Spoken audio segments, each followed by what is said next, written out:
Welcome to the Aerophone Academy podcast with me, Matt Trom. And I'm Alistair Parnell.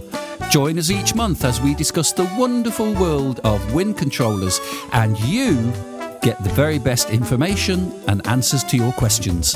The Aerophone Academy podcast is the source for accurate information on wind controllers. So make sure you subscribe to the podcast, and while you're at it, why not check out www.isacs.academy and patchmanmusic.com. Welcome everybody to another episode of the Aerophone Academy podcast. We are on episode number 5, and once again, we're really excited about this one because we have a very, very special guest with us. And Matt, I think you might have some introductory words to say about our special guest. I sure do. He's a good friend of mine. I've been working with him for several years, helping restore some historic synthesizer documents and recordings and audio and video. And he has a new book out. And this is Tom Rhea. And Tom was a professor at the Berklee College of Music for many years and taught courses in electronic music and music synthesis. Tom also wrote a monthly article in Keyboard Magazine from 1977 to 1981 on very interesting developments of synthesizer technology over the decades. His publications and articles have been in Computer Music Journal. He's written many synthesizer owner's manuals, including the owner's manual for the Moog, Mini Moog, the Steiner Krumar EVI, electronic valve instrument, and the Steiner Krumar Master's Touch, among others. He also wrote a dissertation for his PhD called The Evolution of Electronic Musical Instruments in the United States, 1972. Tom produced the first original music for Oxylights, which was the world's largest permanent music and light installation in Niagara Falls, New York, and it was recognized in the Guinness Book of World Records. Tom's latest project is a beautiful 400-page book called Electronic Perspectives, Vintage Electronic Musical Instruments, and this is a gorgeous piece of work, and it's just a beautiful thing if you're into electronic musical synthesis and the development of these instruments. So really, Tom is probably the best first guest for us to have, right? Because it's like he's going to be or able to explain the very start of, the synthesis and the human interaction with the synthesizer, and that's what we do as wind synth players, right? So this is going to be great. Really looking forward to it. Before we start, we have a little special piece of music. Tom Rhea, Tom Rhea, Tom Rhea, Tom Rhea, Tom Rhea, Tom Rhea, Tom Rhea, Tom Rhea, Tom Rhea, Tom Rhea, Tom Rhea, Tom Rhea, Tom Rhea. Well, that's got to be one of the best personal jingles I've ever heard, Dr. Tom Rhea, and a very warm welcome to the Aerophone Academy podcast. Yeah, thanks. That's a little bit of a joke. That's brilliant. A friend of mine, Anders Otterland, a Swedish fellow, was recording all kinds of strange music in Nashville, Tennessee, as we say, in the day, back when I was a synthesizer clinician. And I would drop in every week or two, and he had a little 8-track and had a very nice reverb, a plate reverb. I walked in and he said, I lent him instruments. Like I let him keep my Moog vocoder there and a couple of other things. And of course I would bring my electronic valve instrument and the Master's Touch and so forth. But I walked in one day and he said, here, let's use the vocoder on this. He had this pre-recorded. I said, well, yeah, okay, but if you want me to talk, what the heck do you want me to say? He said, just say your name over and over again. Brilliant.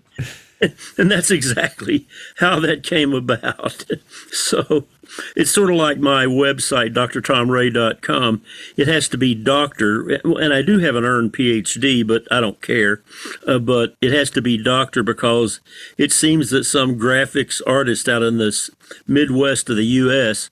has my name locked up. So I couldn't just have Tom Ray. I had to do the doctor bit, DR, so. I'm not an egomaniac, but it may seem that way.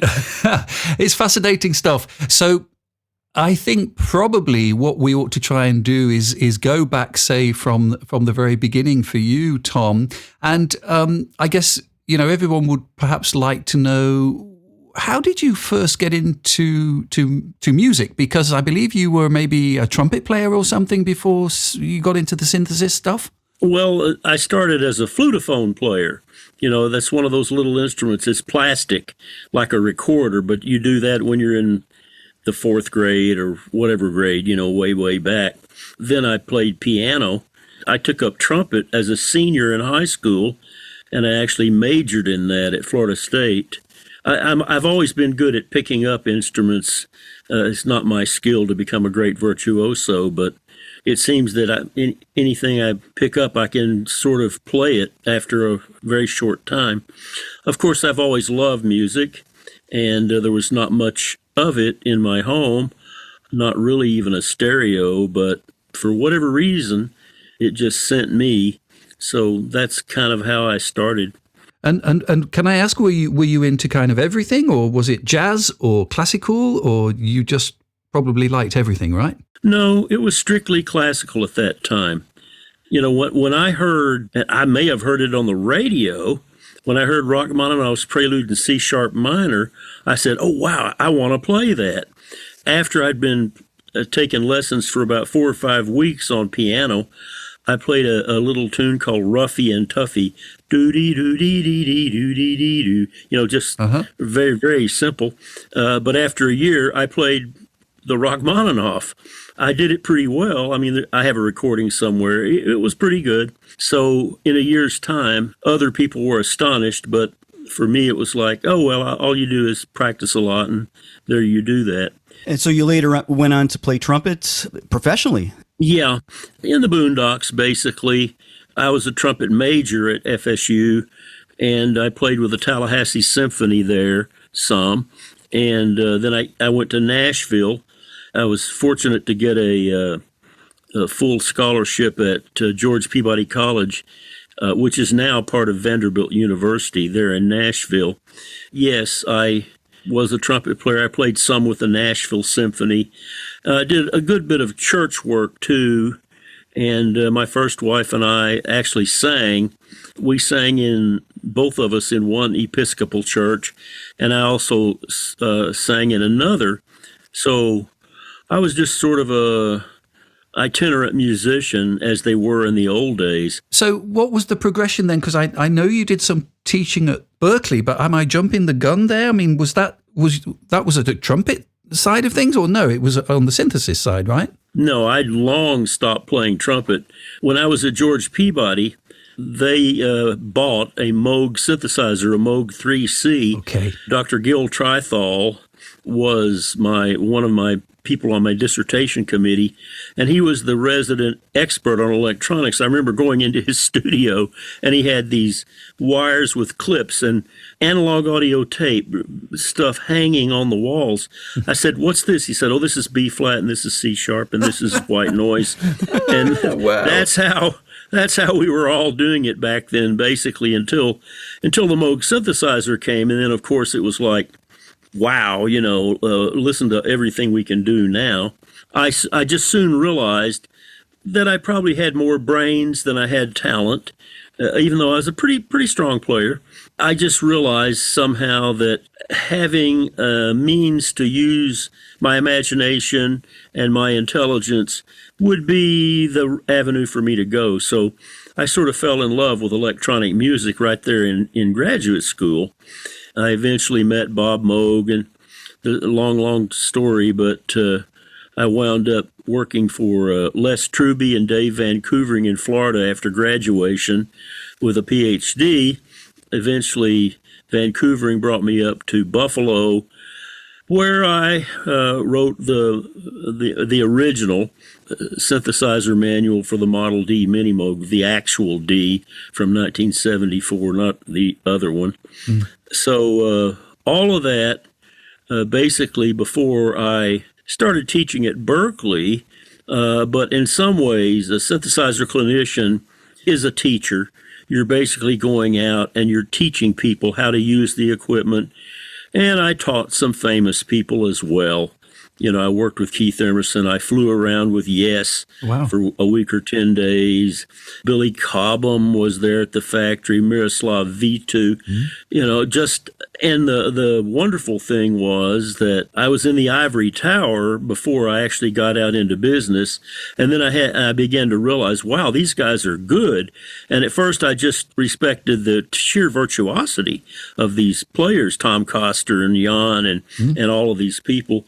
But after a while, I began to realize, yes, the music is beautiful and valid. So I kind of got off into that other track at that point. I was happy that I was out there selling synthesizers during the era of fusion and progressive rock, and I don't think I'd be able to do that. As I mentioned in my NAMM oral history interview, I don't think I'd be able to do that today because there just aren't enough artists that have roots in deep music. There are some fine artists around now, don't get me wrong, just not enough of them. You know, so I'm glad I came up in the era that I came up in. Yeah. Well, Tom, with some of these clinics that you gave for, was it Moog mostly that you were doing at the time? Yeah. A lot of the emphasis that I found, I listened to some of these recordings that you have on your website, and you were really into trying to get expression out of these keyboards. And of course, these keyboards back then had no velocity sensing. It was basically a switch on off for the note. And they would have a wheel, maybe a wheel or two on the side for pitch and maybe vibrato. But you were figuring out ways to do legato and playing in a musical way. That was always your stick, wasn't it? Yeah, absolutely. Well, because I'd played saxophone in high school and then I played trumpet. Even in a small way with a couple of symphony orchestras, I knew what the nuance of acoustic musical instruments is and was. So I wanted something like that. It's true that those early synthesizers were certainly not velocity sensitive or anything like that. Although it's kind of interesting, the Micro Moog, which was designed by Jim Scott with a little help from me, it had something called negative enveloping, which it wasn't velocity sensitive, but if you knew how much time to leave in between notes, you could actually make a difference in the timbre. And so, in a sense, it was sensitive, and because it had something called single triggering, it was possible to phrase better. I think Jan Hammer was a brilliant musician, but he told me, he said, no, I asked him, do you want to come in and teach some in my classes? No, I can't do that. I said, I'm sure you could. He says, no, that's a different skill. But he intuitively selected the Mini Moog because it had single triggering, which means not like a machine gun, multiple triggering. Every time you hit a key, you get a new envelope. You get a new attack. And that is just not very nuanced filled. If you listen to Hammer's music, you realize, wow, I mean, he's phrasing. Also, he was playing a lot of notes on the wheel. And when the Micro Moog came in with the ribbon, I really became an expert at playing the ribbon. And there's a segment on my website, as a matter of fact, where I talk about the ribbon and tapping on it, which you can't tap on a wheel. You know, I became a bit of an expert in the idea of the ergonomics, the human engineering of musical instruments. So, I became kind of gung-ho about that. And, of course, that would lead me to Niall Steiner and the EVI and the Master's Touch, because that was another dimension. And, of course, since I'd been a wind player, it was reasonably easy for me to sort of graft my trumpet skills onto the EVI, although obviously I was not the virtuoso that Niall was and is on both the EVI and the EWI. I mean, he is amazing. Indeed. Of course, he played with the Utah Symphony, so he was a big time player already. But it naturally led me to wind synthesis, and I still believe that wind synthesis has not gotten its due totally.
So we're hearing you playing EVI on that piece, right? Oh, yeah. Yeah, that's me.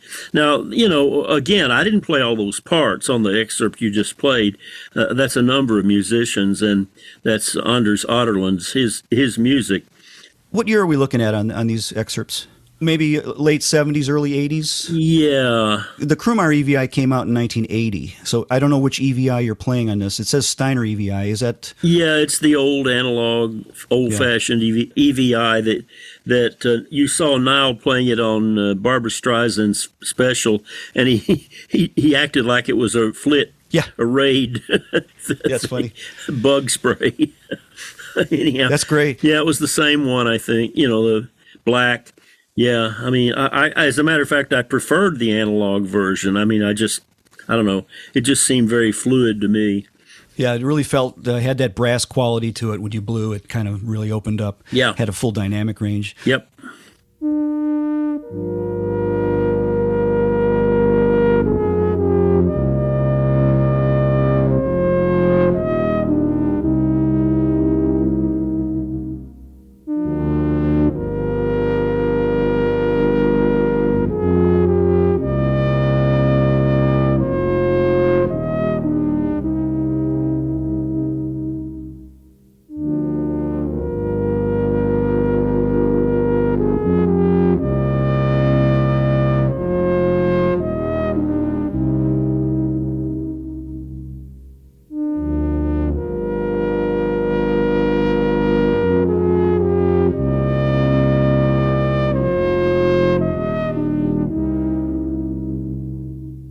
Yeah, that's lovely. What are we hearing there then, Tom? Interesting thing about that little excerpt. It's the same music 4 times in a row, and I tried as much as I could to alter the note values and make things more obvious. But what I did is I took a plain sawtooth and I played these same lines more than one time, and I put formants on each line so that it would become more distinct.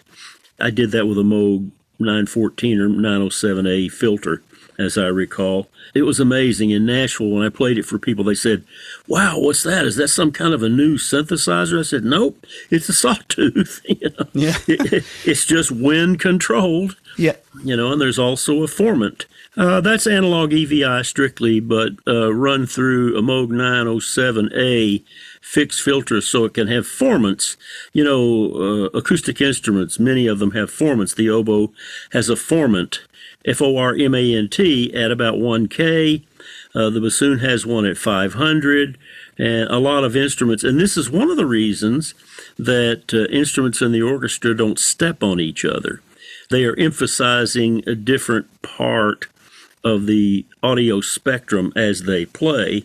Of course, one of the interesting things when you have an instrument that plays formants, as you play up and down its scale, the waveform changes for every note. Unlike a synthesizer, which unfortunately, if you play a sawtooth up and down the keyboard, it's a sawtooth all the way up and down the keyboard, pretty much looks the same and sounds the same to my ears. So I always would try to inject formants, areas of emphasis, a particular area of emphasis. And on acoustic instruments, this happens, of course, because of the shape of the tube and some physics about the instrument. The oboe's a cone, a truncated cone. The clarinet's a cylinder and overblows the 12th instead of the octave, and therefore has mostly odd harmonics. Just to do a little geek speak there for a moment. Yeah, that was strictly EVI. So for folks that don't maybe understand what a formant is, I guess you could think of it as a graphic equalizer. Those old graphic equalizers that might have had 10 or 20 sliders on it, where you had the low frequencies and the mids and then the highs.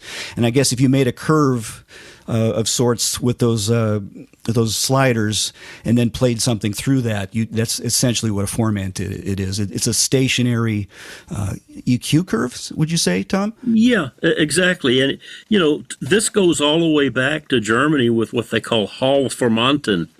You have this in the Trautonium, and you also have Harold Bode with his instrument that was at the Cologne studio. He was very sensitive to the idea of formants. It arose a great deal in Germany, and they had a good understanding of it. It's something that everybody should know about that synthesizes, but unfortunately, people still don't. I mean, they think of EQ, which is like EQing the whole mix or something like that. But in actual fact, you might think of it as, in the orchestra, the instruments play well with each other because they don't step on each other. In the woodwind group, the oboe and the bassoon have different formants or areas of emphasis. It's as though you EQ'd all of these acoustic instruments individually. Yeah, so that, but it's like in a good mix, most people know, you make a little space for the vocalist, where maybe you emphasize 3K and maybe you diminish 3K throughout the whole band. There's all kinds of tricks in mixing using parametric EQ and graphic EQ and things like that. But I would think of formants as individual per voice. And if you know how to do that, then the instruments in a mix, and basically Anders, who wrote the music for the excerpts we've heard, he understood this, and he appreciated the fact that I had this filter that would allow me to do that with electronic stuff.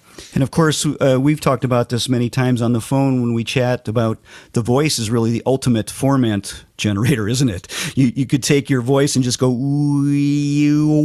you're just changing the formant there on the same pitch. And that's essentially what we're talking about here. Absolutely. As a matter of fact, vowels are nothing more than formants. I forget the frequencies. It's something like 270 and 3000. I had a whole sheet, Yeah. But when you say A, E, I, O, U, ah, you realize you're doing something different with your tongue, your mouth, your throat. And basically, the reason we can articulate speech is because we can make these vowel sounds. The consonants are quite different. It's like air forced through your nose, your teeth. Percussive. Fricatives and so forth. But the vowels are where the emotional part of music goes. I mean, especially when a singer sings, they are producing formants to make speech, basically. And even when we just speak, it depends on this concept. Of course, then there's pitch also, that the voice can do pitch, and then the timing of so you have the formant, the fricatives, the pitch, and the timing, essentially, that make up a speech or singing or... Well, I believe that the human voice is the basis of all music. And as a matter of fact, no less a personage than Hugh LeCaine, the great Canadian developer of instruments, agreed with me. I knew him and interacted with him several times. He wrote something to the extent that monophonic instruments are the basis of all of Western music. And I would say, well, I think all of music, because I think it starts with an utterance by a human being, and then instruments began to spring up that I wasn't there, not quite that old. Anyhow, I'm hopeful, but I think instruments grew up, in essence, to imitate the human voice. Mm-hmm. So, and the human voice is all about formants. It's interesting. You're probably aware of this. I believe it was Hector Berlioz was one of the composers that said he found the saxophone to be one of the instruments that was closest to that of the human voice. Yes, because what happens when you play a saxophone, the cavity behind the reed in your throat mm-hmm. can change, and it's not that you vocalize anything, but a formant is about a cavity. You have what's known as Helmholtz resonators. A pop bottle, if you blow across a soda bottle, it makes a certain pitch. And if you think about it, when you're doing formants, you're blowing across the same pop bottle, no matter what note you actually play. You could whistle notes across a pop bottle and allow it to color the sound.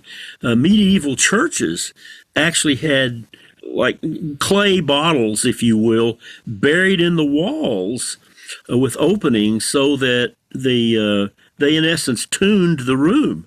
I mean, this is an amazing thing that I found out, that they understood formants, although they had no intellectual understanding of them. It was strictly empirical. I did not know that. Wow. Fascinating. Fascinating stuff. Shall we listen to another track?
It's incredible stuff. Wow, there's a lot to listen to there.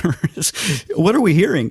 Yeah, if you listen carefully to that last section in 5/4, I was playing that on a micromoog or a multimoog, I don't remember, but it was through the filter, and I can't remember whether I was using the master's touch or not, but about the pitch bending, we alluded to that idea.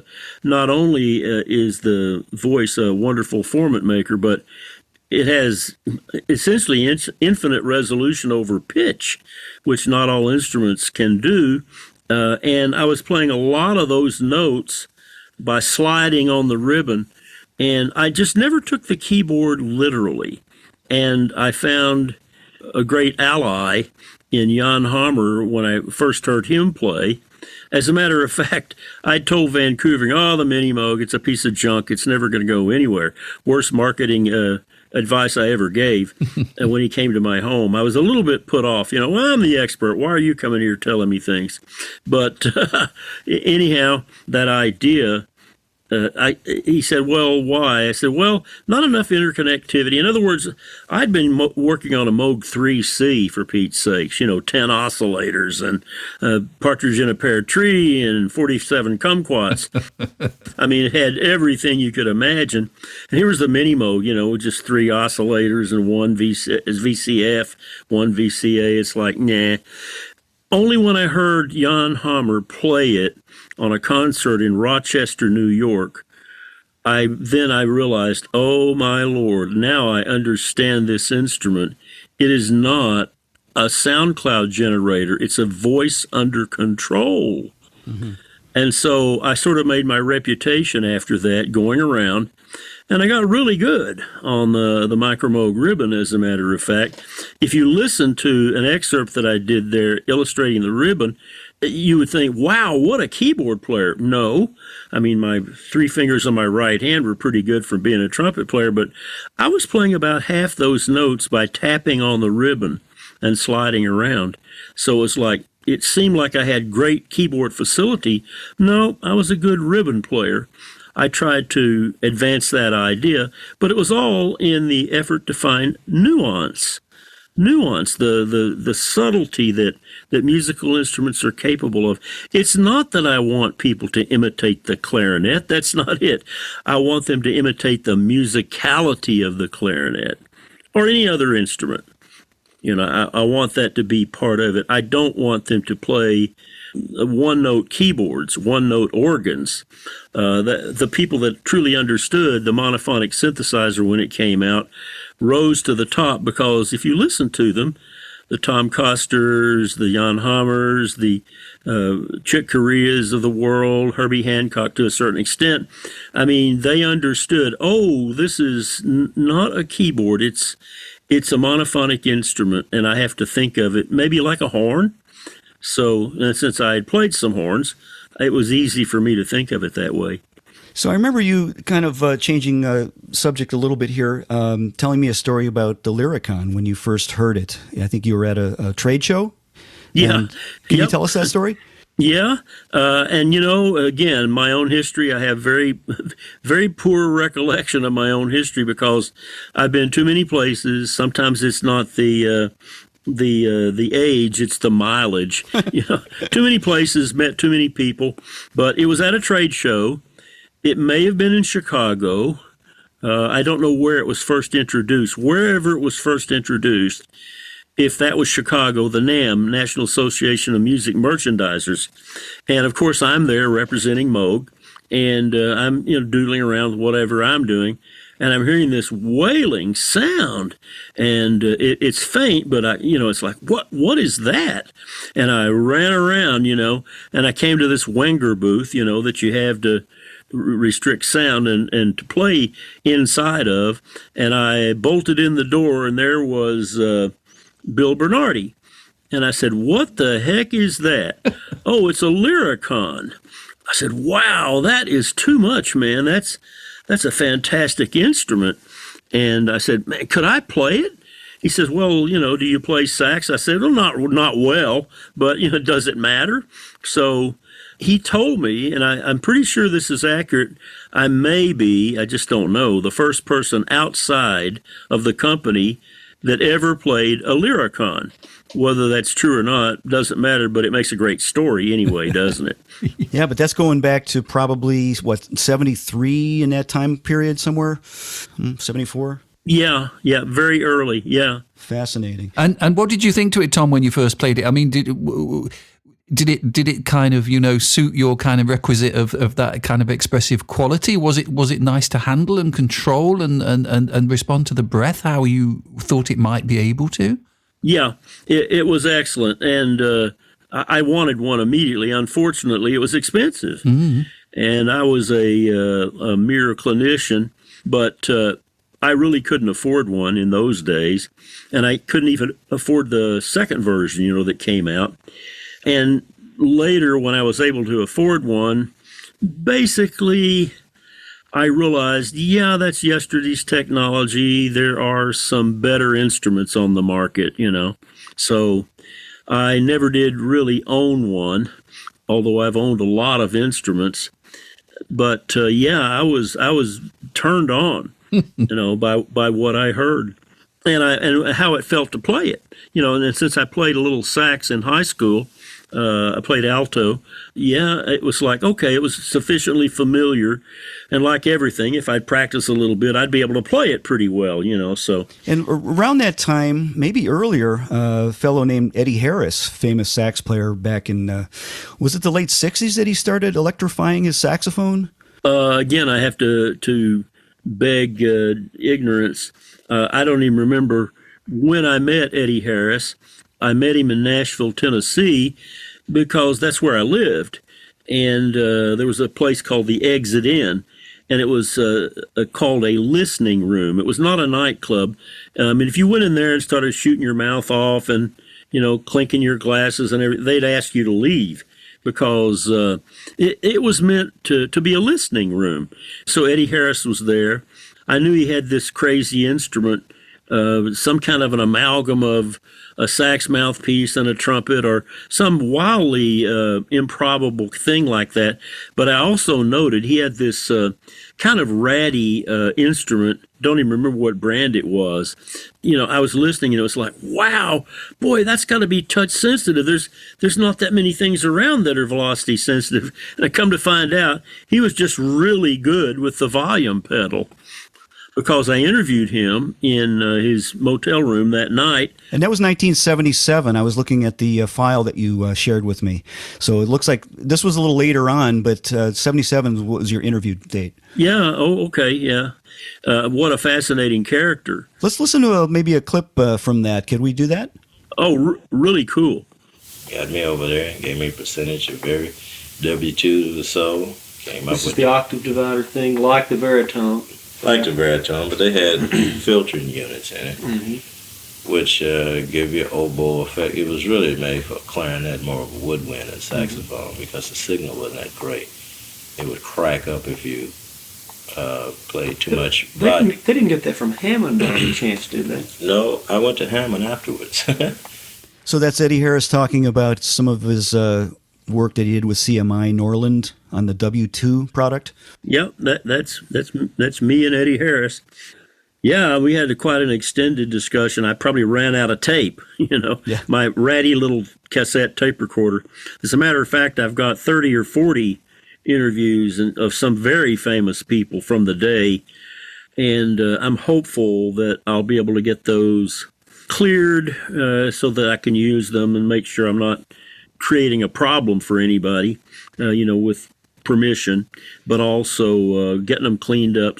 Some of them are really terrible recordings, but with the tools, especially like what Matt has been doing for me lately, it's amazing what can be retrieved. But I hope someday to get those cleaned up and put them on my website. Yeah, I mean, Eddie Harris is, going back to him a little bit, he was really, you could argue, maybe one of the first pioneers to really kind of electrify the wind instrument, unless you can think of anybody before that. No, that he... and this is pre-Lyricon, too. This is by several years. Oh, yeah, this is quite early. I'm trying to think of a trumpet player that used the... I think the baritone. Clark Terry did some electronic things, too. Jazz trumpet player. Yeah, that's the guy. I'm afraid I never interviewed him, but I knew about what he was doing, and that's why I think I asked, is this the baritone? Which I don't know. Again, the dates, I'm always fuzzy on dates, even as a so-called historian. Because in all candor, dates are not all that important. Who was the absolute first person that ever did anything? That's not what's critical. What really matters is the firstest with the mostest, as Old Hickory said. Getting there at first is not the thing, but what you do with it. So it's not only the firstest, it's the mostest.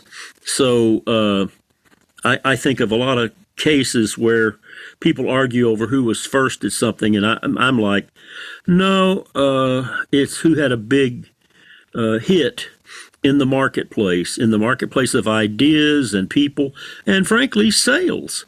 I mean, in other words, who had an impact on our musical culture? I'm not a fanboy of anybody, but you have to admire somebody that's made it in the music business one way or the other. It's so tough, and part of that is sales. How did they do? Did it make an impact?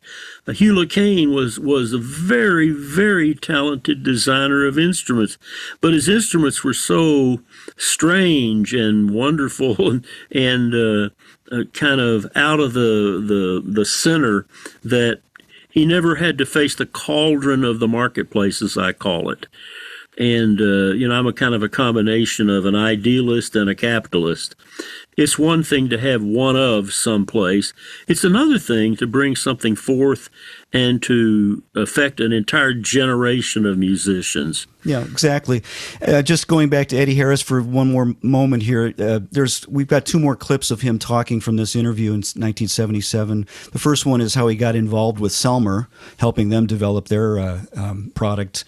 And then also there was another little section where he's talking about the importance of having musicians who actually play these instruments help design the product. And I found that one very interesting too. So let's play those two clips and maybe we can comment on it afterwards.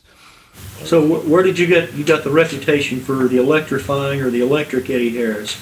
Well, what happened was Electro Voice got in cahoots with Selmer to put a pickup on the saxophone, which you know about. Sure. When was that, though? That was in 1965.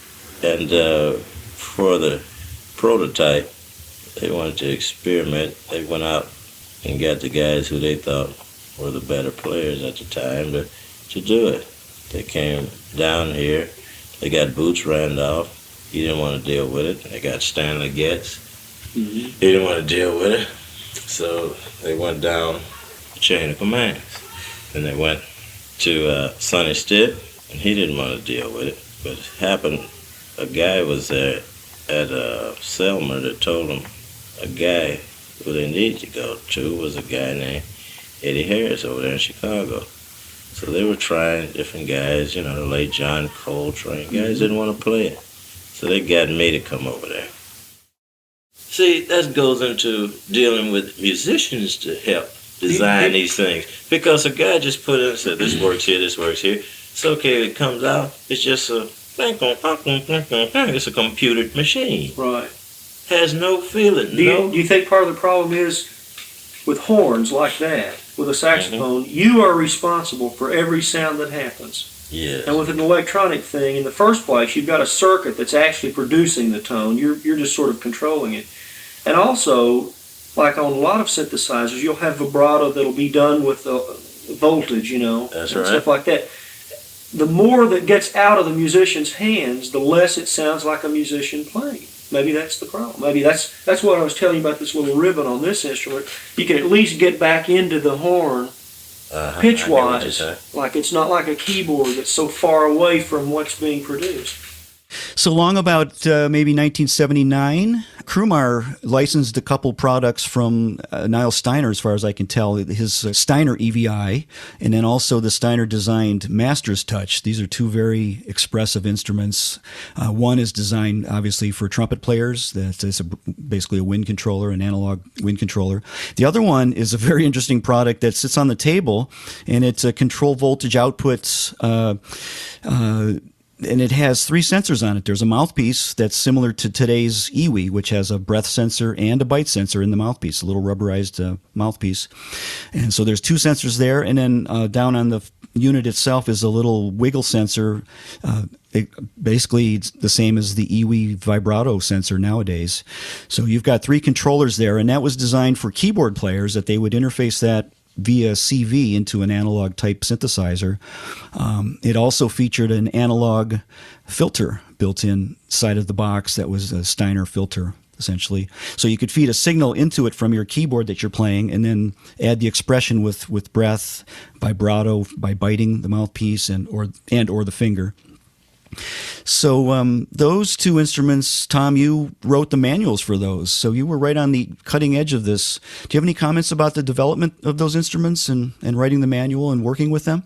Well, I actually had nothing to do with the development of those instruments. I might say I thought the instruments were so nuance-filled. I wanted to do the gig. But just to let you know how things work in the real world, okay, so I wrote the EVI manual, and I sent it away, and it's like, okay, I didn't even get what they call galleys back. Here's what it's going to look like. And what happened is evidently they did something called flopping. They flopped the graphic so that it no longer made any sense. In other words, what I was talking about with words didn't fit the graphics anymore. So those are the kinds of things that can happen. Many a slip between the cup and the lip. But still, intelligent people were able to maybe realize, oh, yeah, okay, I see what's happened here. I wound up having an EVI and a Master's Touch as part of the gig. I was not paid a whole lot of money, but that was not in Niall's hands. I think that was MTI at that point, the Briefles. I think I got paid $500 for each one of those manuals. But I would have written them, in essence, for nothing, because I believed in what Niall was doing. And I had known him all the way back at the time when it was Steiner Parker, when he had a partner, nominal partner. And I'd bought some modules from him at that point. And I was very happy that he made a wind instrument. Yeah, two very expressive products that came out around that same year, I guess. And I don't think people realize the expression possibilities from those, even now, 45 years later almost. No, it's when the synthesizer in general was unleashed on keyboard players, in some sense, it's unfortunate that it was for keyboard players. Some people argue that Berklee's was because a few of his instruments had keyboards, that it was this or that, but and I knew Don. He was. I stayed overnight in his home, sat with him in his kitchen. It's not about me being at Moog or him being at Berklee. Nothing about that. I didn't care about that kind of thing. As I went around representing Moog, I was really representing nuance in the electronic musical instrument world at every juncture. Again, who is there firstest with the mostest? I mean, Don did wonderful instruments, but they didn't have much impact, really. Morton Subotnick and a few other people in a small coterie in California, and a few other people. But brilliant though they may be, it's sort of like Raymond Scott did some brilliant instruments, but Raymond was very much like the paranoid originator of things, the very secretive and stuff like that. And therefore, his story is not told very well. Okay, so we should probably talk about your book, your new book, your project here. Such a beautiful piece of work that you've done. It's a work of art. It's a museum quality book. And we have some audio clips. This book, as I mentioned, it's 400 pages, and it comes in a hardcover and lots of color and just beautifully restored pictures. And it also includes 2 CDs with lots of audio examples of these really interesting old music synthesizers, sound synthesizers. The synthesizer didn't start with Moog when Switched On Bach came out in the late 1960s. Synthesizers have been around decades before that, and shall I say century? Over 100 years before that. As beginnings of electricity, they were starting to want to make music with electronic means.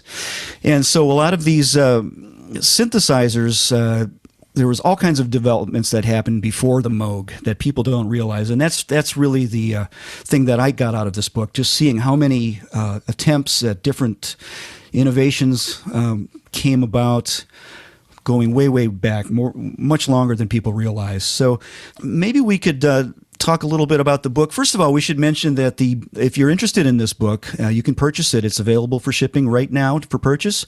The website for it is electronicperspectives.com. And there's information there where you go up there and click on it and you can order. Of course, Dr. Tom's website, his personal website, has a plethora of media and restored archived documents. There's audio recordings, even some links to video recordings of historic significance. And Dr. Tom's website is drtomrhea.com. That's drtomrhea.com. So those two websites, you can go back and forth and you'll see information on the book at both of them. So maybe, Tom, would you like to comment a little bit about this project and how it got started? And Yeah, well, the spine of EP, I call it, Electronic Perspectives, is exactly that. Electronic Perspectives, a column that I wrote monthly from 1977 through 1981 in Keyboard Magazine. However, I've stretched the idea greatly. There's a lot in there about the theremin, the Martenot. There's some stuff on Niall Steiner and the EVI. I really stretched. It's way beyond the keyboard format and the keyboard idea. The book was designed by Joe Bastardo, and you'll see his work if you go to my website and the Electronic Perspectives. So, yeah, it underwent a lot of changes from starting out just being the 52 columns, and then, I've got other stuff. I'll make what Joe and I had decided to call double wides, pages left and right, that sort of amplify the columns, that have extra pictures, pattern drawings, things. And Joe, he basically restored all of those graphics. And at any rate, Brian Kehoe of Recording the Beatles fame, co-author of that, was the curator for the audio stuff. There's 2 CDs chock full of gems and stones. Some things sound awful, but that's the nature of historical stuff. And some things are beautiful. So we have some of both. I chose CDs because there are millions of CD players that will always be working, at least for our foreseeable lifetimes. And who knows about the internet? It blinks on and off. Things come and go, and you get 404s no longer available. And I'm a kind of an old gearhead, so that's it. That's what you get. well, I chose 5 or 6 audio clips that were included on these CDs that I thought were interesting. They sort of highlight some historic and significant synthesizers. And so maybe we could play these clips and you can comment on the instrument that we're hearing afterwards and say, tell us what's unique about it, what's important about that instrument. Okay. So this first one is Clara Rockmore playing the theremin. And of course, she's the grand dame of the theremin. Very interesting story about her. I think there was a movie about her and Mr. Theremin himself. So here's a theremin performance.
So when you listen to that, there is actually a really vocal quality about it. You could almost be listening to someone singing that. It's incredible. Yeah, and it's kind of interesting, and this was pointed out to me at the first ContinueCon, where Lippel Haken brought a group of people together, and we celebrated the Haken Continuum. That was back in North Carolina some years ago. Of course, most of these instruments are not synthesizers. You know, when people say, well, the theremin was a synthesizer. No, a synthesizer in the classical sense is something that puts its sound together through constituent elements, the atomic parts of sound, duration, pitch, formants, you know, and waveforms and stuff like that, and you put together a sound. The theremin was a unified instrument in the orchestral tradition, as was the Martenot, and to a certain extent the Génie Ondioline that we might hear. This is from the master tape, thanks to Steve Sherman.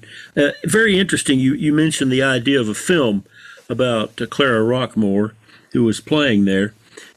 Actually, Bob and Shirley Moog made a video, which is, again, on my website, the Dr. Tom Ray version.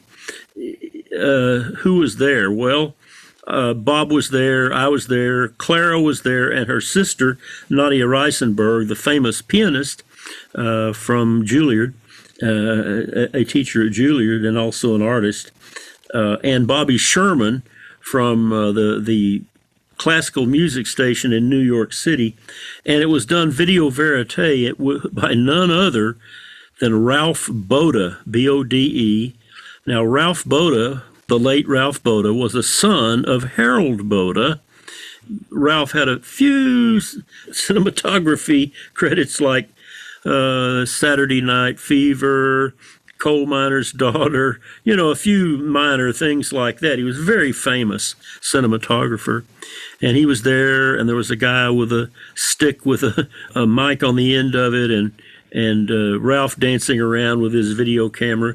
It's a wonderful production, and it's been cleaned up by Matt Traum, as a matter of fact. I'm very proud of what we did there. So, yeah, the theremin, Bob Moog described it as the most novel and difficult instrument, you know, that was ever done. It's probably true. A lot of people don't realize that it has two antennae. You never touch it. You wave your hands in front of these antennae, and you control pitch and loudness. And the interesting thing is that's all you're controlling. And when you change the loudness, it does change the waveform because of something called nonlinear wave shaping. But that was because it used vacuum tubes. So these were of their time, of their generation. They used the technology of that generation, radio technology. And we're looking at 100 years ago on this instrument or more on the theremin? The theremin came in at about, wow, there I go again. Yeah, in 1917 or so. Over 100 years, wow. Yeah, more than 100 years. And theremin actually played the Lev Theremin, which was his name was Gallicized to Leon Theremin, actually played his instrument for Lenin, you know, the communist. And he wound up going to France and making a big stir there. Then he came to the U.S., and he was lionized by the cognoscenti of musical life. And it was a big deal. It wasn't just a horror film thing, which it sort of descended to. And if you listen to Clara play it, and a few others today, it's a marvelous instrument, very, very sensitive. And they're still being made, aren't they? The Moog company's still making them. Yeah. And that's how Moog started originally. He was building theremin kits and selling them. Yeah. Actually, he was in graduate school, and he was getting through by selling, of all things, by the way, amplifiers, like guitar amplifiers.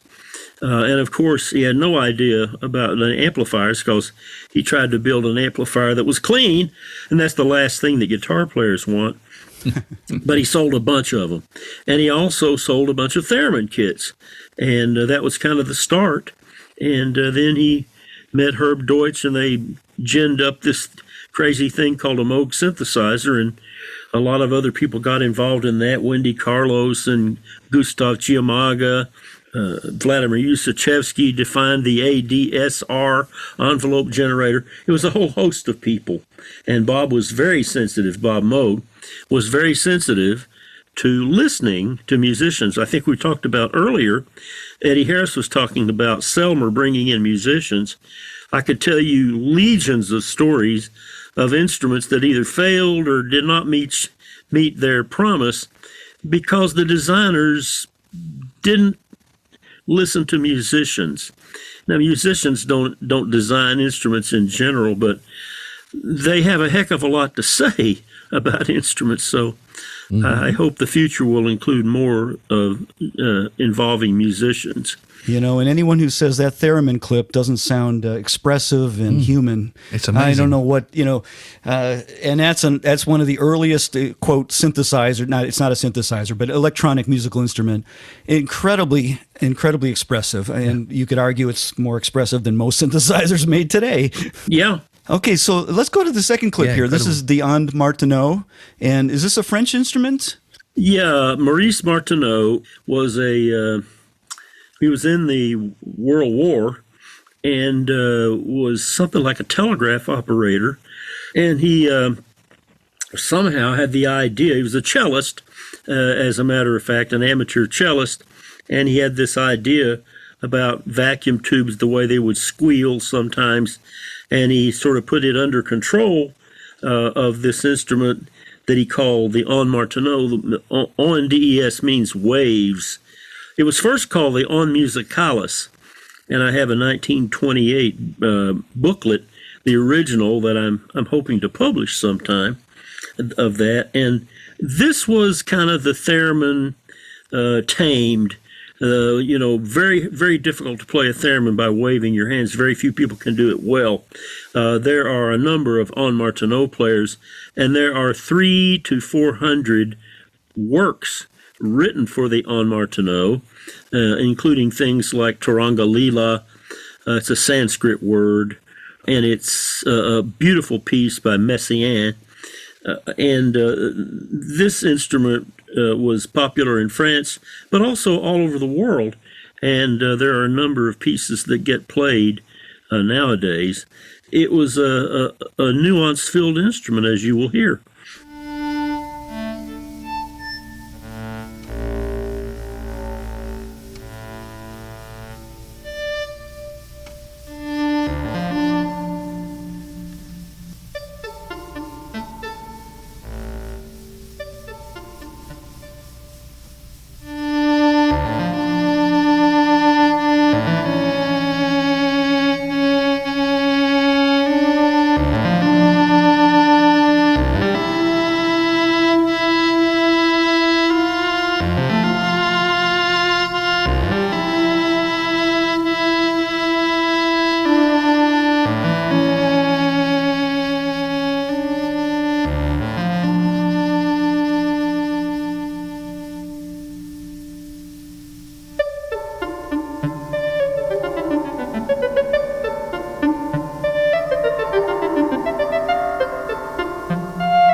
And it sounds like there's some kind of switching going on there. Well, what you're hearing is the fact I have to do a little dissertation here now, I'm afraid.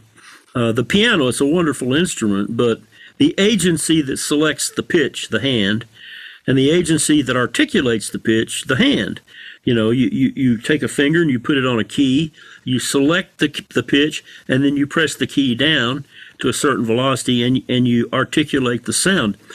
On the Martenot, you selected the pitch with your right hand, either on a black and white keyboard, although the first models didn't even have a keyboard. They had a wire. You would select the pitch with your right hand, but you would articulate the pitch with this button-like thing on your left hand. Right. Now, why is that important? Because now you have 2 degrees of freedom. On an Martenot, you can sort of do what a wind instrument does. You select the pitch with your fingers on a saxophone, but you articulate the sound with your breath stream, your tongue, and so forth. So on the Martenot, you could, just like a wind instrument, you could slur and play, for instance, ta-ta, ta-ta, ta-ta-ta-ta. And so you have, unlike the synthesizer, which has an ADSR or even more complicated envelope generator, it's still, you press a key and it goes through its timings. Now they've become much more sophisticated nowadays, of course, with velocity and force sensitivity. But still, it's not like a guitar, for instance, where how you pluck and pull and hammer and whatever you do, you immediately get these changes of envelope, as it's called, the way a sound is shaped in loudness in time. The Martenot is excellent with that, and that's what you hear in that particular excerpt. Fascinating. So you're hearing the left hand. It's essentially a pressure sensor, correct? Yes. In the left hand? So you can actually do crescendos and decrescendos and sustain notes, unlike a piano, which is basically a drum, a tuned drum that you hit, and that's it. You stop it. Yeah, exactly, yeah. Yeah, so it's incredibly expressive, and you can slur and do vibrato by moving your finger back and forth like you would on a saxophone with your bite pressure. Yep. You would do the vibrato on your right hand, and if you want to think of the breath, and on your left hand, there's this button, and it's very sensitive, and you press it, and you can go from, like you say, you can do crescendos, decrescendos, you can articulate notes, you can follow up on long notes, almost like martellet bowing on a violin, and then pizzicato immediately afterwards. You don't have to change the envelope generator. You are the envelope generator, and you are making the vibrato, not an LFO. As you are with the wind controller. And again, this is an instrument that is close to 100 years old, if not more so. Yep. Amazing. Wow. Incredibly expressive. Let's move to the next clip, shall we? Ondeline, am I pronouncing that right? Yes.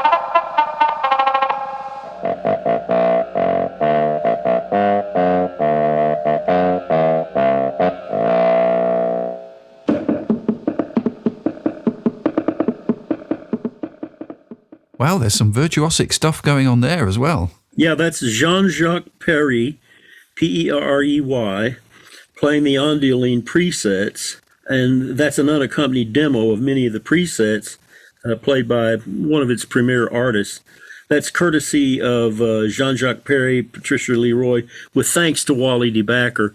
Now, Wally, stage name Gautier, has taken it upon himself to restore a dozen or more Ondelines. It was developed by Georges Jenny, Jenny. I don't remember the exact dates, but it was somewhat after the Martenot, I guess. In some ways, it has more colorful presets than the Martenot. One of the interesting things about the Martenot, it has 3 different kinds of speakers. It has a thing that looks like a lute, and a thing that looks like a gong, and a thing that just looks like a regular speaker. And I've often believed it's kind of crazy when modern synthesis have what they call their leads, their stereo pair, or how many ever tracks they have, and they present that, and you run it through these ordinary speakers. Well, no respecting guitarist would think of that. They know which amp and what kind of outrigger treatments they're going to use to make their voice. The PV amp doesn't sound like another amp, for instance, a Marshall stack. So why are people stuck without thinking of the speaker as the coupling of the sound into the room? Mm-hmm. Exactly. Yeah, we've talked about it in past episodes where the speaker is part of the instrument. Yeah. Oh, absolutely, yeah. Just as though the bell is on a trumpet or a saxophone. Very important. Yep. Yeah. And they all have their own sound, too, so you have to select that just like you would select a mouthpiece for your instrument, perhaps, or a reed thickness. Yep. So the next clip we have is Hugh LeCane, the electronic sackbut. I think Hugh was a Canadian. Yep. And he had a very expressive instrument as well. It had a glide function, and you could do portamento, and very expressive. Any comments about this instrument? What was different about it? Only that almost everything that Hugh did was unique, in the best sense of that word. One of, almost. He populated Canadian electronic music studios with all manner of instrumentation, I would call it mostly. When I first met Mr. LeCane, he was very guarded, and only because he realized that I was the Moog rep. I'd written the Mini Moog manual. I think he was actually thinking that his electronic sackbut would be vying against the Mini Moog, which of course no. I mean, there were reasons for that. Like I say, there's always the idea of the crucible of the marketplace, and Mr. LeCane never really had to face that. He was established by the Canadian Research Board or something like that, and subsidized. And although his instrumentation was incredibly marvelous and unique and things like that, it never really would have survived in the marketplace as such. And was this instrument ever released commercially, or was it just a one-off? The pictures I've seen look like it was just pieces of wood, and it didn't look very finished. There was more than the prototype that you see in my book, but basically it was not what we call a production model. It's not something that was produced, and it didn't have to be. And to me, Mr. LeCane was the quintessential engineer. There's an old story in the musical instrument business. What's the first job of the chief marketing person? It's to shoot the chief engineer. Because if you don't shoot the chief engineer, he or she will continue to change and develop and, bring forth more prototypes and so forth. At a certain point, you have to say, yeah, this is what we're selling. Let's get it out there. And, so there's a good bit of truth in that little aphorism or story. So this looks like this is a realization of the Gluck string quartet. Is that correct, from 1953? Yeah, musically, and I would warn all of my listeners, when you're listening to things, you have to listen to them in the context, the time in which they were done, the situation. And but what I hear when I listen to things, because I'm interested in instruments, I hear degrees of freedom. In other words, was it capable of doing this? Was it capable of doing portamento? Was it capable of doing dynamic change of filtering, et cetera, et cetera? You hear some of these things, it's like, wow, that's kind of off the wall, but no, it was actually a very interesting development for its day. Well, let's listen to this Hugh LeCane sackbut performance. Since there is only one instrument in existence, to play concerted music, it is necessary to use multiple recording technique. That is, to record the various musical parts separately, then combine them to make the final record. Here are 2 F sharps played on a real violin, followed by 2 more F sharps played on the electronic instrument.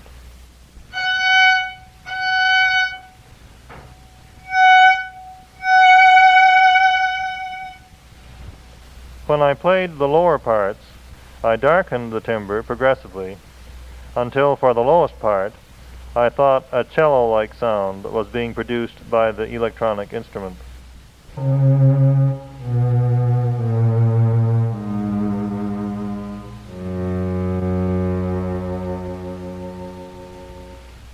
The 4 parts played together sound like this.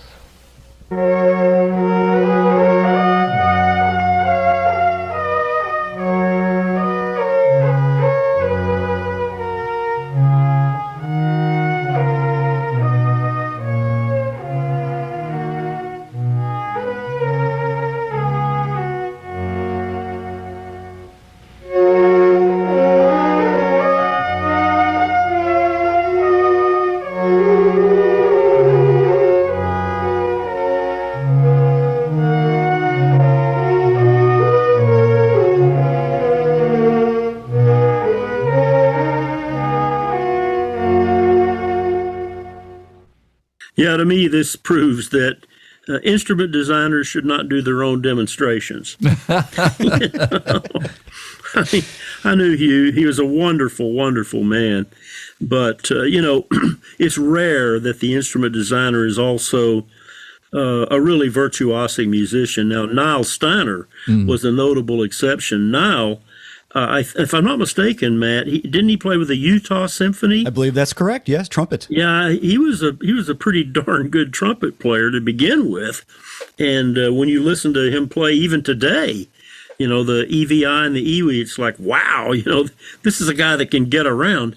And as a matter of fact, Vladimir Ussachevsky, one of the composers from the RCA Center, who worked on the RCA synthesizer and some other kinds of equipment, must have thought so because he wrote 4 studies for clarinet and EVI, in which Niall played the EVI part and F. Gerard Arante played the clarinet part. The 2 of them paired up, and they pretty much stand on an equal footing. Let's have a listen, shall we?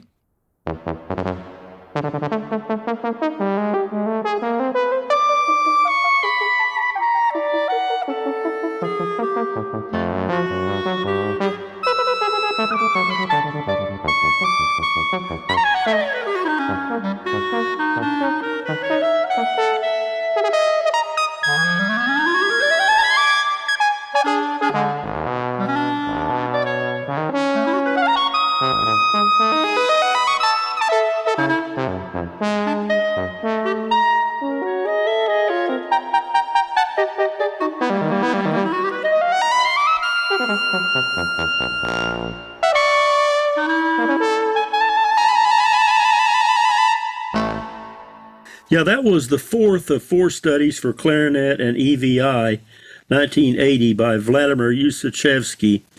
The 3rd is a study using the EVI alone, and again, it's startling, the expressivity of the instrument. Absolutely. And so your book basically more or less sort of ends around the early 1980s as far as technology, but there have been, of course, many innovations since. And one of the things that you include in the book is the Haken Continuum, which is a more modern instrument currently available. And it's extremely expressive. It's a keyboard, sort of, with pressure and side-to-side response and up and down response. So you want to explain a little bit about the Continuum? As a matter of fact, my last column was in 1981 because Keyboard Magazine just decided they didn't want to continue the columns. I had to argue for the last 5 or 6 to be included, including Bob Moog and a little bit about computers, but I didn't have any time for Al Perlman, ARP, or Niall Steiner, or Tom Oberheim or Dave Smith. And if I sell enough copies of EP, I hope to augment the book and write columns and have the same kinds of graphics in between that you'll find in the book. But at any rate, the Haken Continuum is a product of Lippold Haken, Haken, Edmund Egan, who did a great deal of the sound generating possibilities of this instrument. And you might think of it as a three-dimensional surface. X and Y, maybe up and down, that looks like a keyboard, although it's red and black instead of white and black. Up and down, which is the force sensitivity, although you can assign things any way you want to, like modern instruments. And then forward to back might be timbre, for instance. And there's some marvelous music being made on the Haken Continuum. And as a matter of fact, we were lucky to have Rob Schwimmer, who is a thereminist, a keyboardist, a Haken Continuum player. If you go to YouTube and listen to him, he plays jazz on the Haken Continuum. It's amazing. It's a polyphonic instrument, and it's quite capable of the kind of nuance that I truly admire in a musical instrument. So here's Rob improvising, and with no overdubs whatsoever, a brief excerpt on the Haken Continuum.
Yeah, it's an incredibly immersive sound, and it's kind of hard to believe that's just one player with no overdubs, you were saying?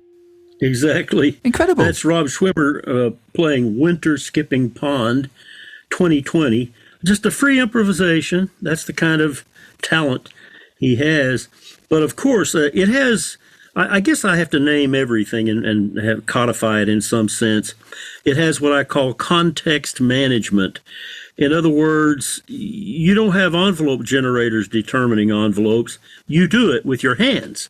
If you press down hard, you get a louder sound. If you do it quickly, you get a pizzicato-like sound, or you can draw it out. And you don't have an LFO, low-frequency oscillator, doing modulation. You are the LFO. You do it with your hands.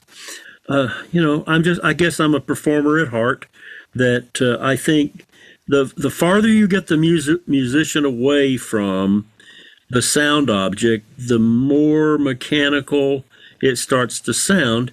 And to me, the Haken Continuum is the epitome of great context management for our musical instrument. So, Tom, we've covered some incredibly interesting kind of historical journey there, and it sounds like the book is just an amazing resource. I'm just interested before we kind of wind this interview up with you.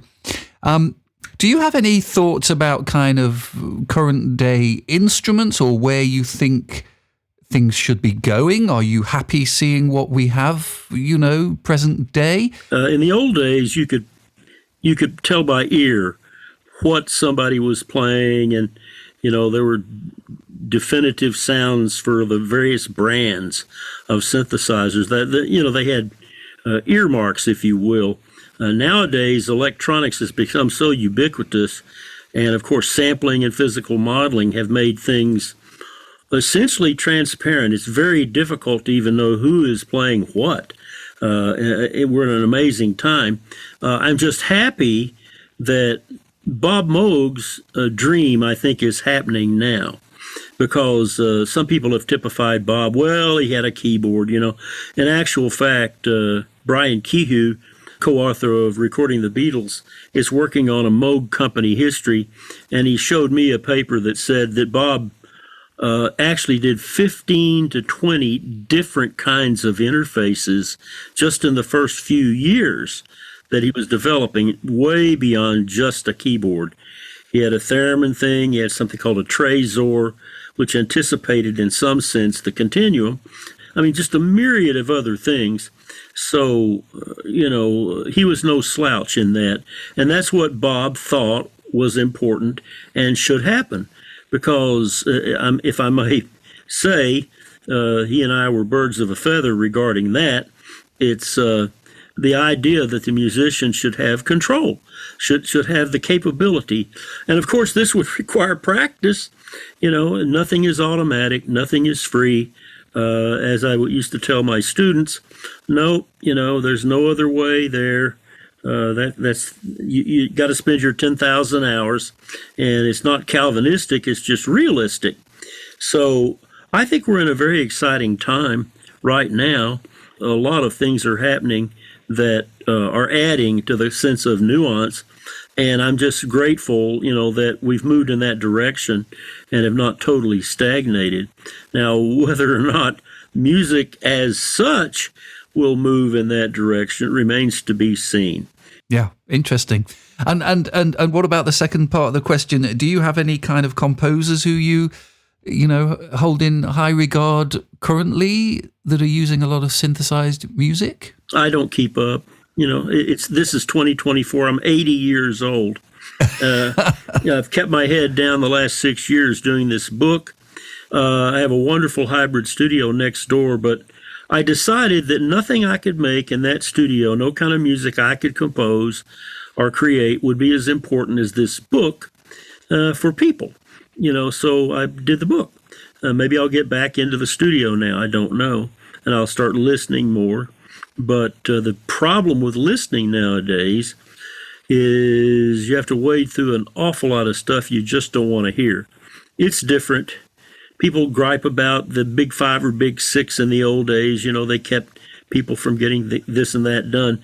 But they also acted as arbiters in some sense. Of course, there's no such thing as a record store in some ways now. But a few years back, I would go into Boston, and I'd go into this shop that still had what we now call CDs, and it was like row after row after row of jungle and this and that, and electronica and stuff like that. Democracy is a two-edged sword. The democratization of the means of making music means you can make a hit right in your bedroom. But the problem with that is everybody will try it, everybody will put theirs out online, and you'll have to wade through all kinds of stuff before you find the gold. So everything's a two-edged sword. I'm just not going to cut myself lately. Well, we want to thank the great Dr. Tom Ray for joining us as our first guest here on the Aerophone Academy podcast. And it's been an honor to have you as a friend and to have you today with us. And I wish you the very best on your book. And again, if people would like to purchase this book, it's called Electronic Perspectives, Vintage Electronic Musical Instruments. And all the information and ordering is up at electronicperspectives.com. And also Tom's personal website that he has, where there's all kinds of manuals and PDFs and restored documents. Incredible resource for synthesizer fanatics is at drtomrhea.com. That's drtomrhea.com. Both of those are highly recommended websites. Once again, thank you so much, Dr. Ray, and we appreciate your time. Still just Tom. Thank you, Matt and Alistair. I appreciate, getting on air and sort of exposing some of my viewpoints. Thanks much. It's been such an interesting conversation, Tom. We absolutely appreciate it. I'm sure everybody that's listening has found it equally enthralling as I have. So please make sure that you subscribe to our podcast. And if you have the opportunity to share the podcast with somebody else, that would be very much appreciated. And give us a thumbs up and leave us a 5-star review. That would also be very helpful. We look forward to the next episode where we are looking at talking about brass emulations. You may remember in the 4th episode we did woodwind, and in the 6th episode we're looking at brass emulation tips. So as always, if you have any particular questions that you want to leave us, there's an email link in the podcast notes below, and you can also leave us one of those kind of voicemails through the link down there as well. That way we get to hear your voice on the next podcast. Once again, thanks everybody for listening, and thank you to our special guest, Dr. Tom Ray. Take care, everybody. See you in the next one.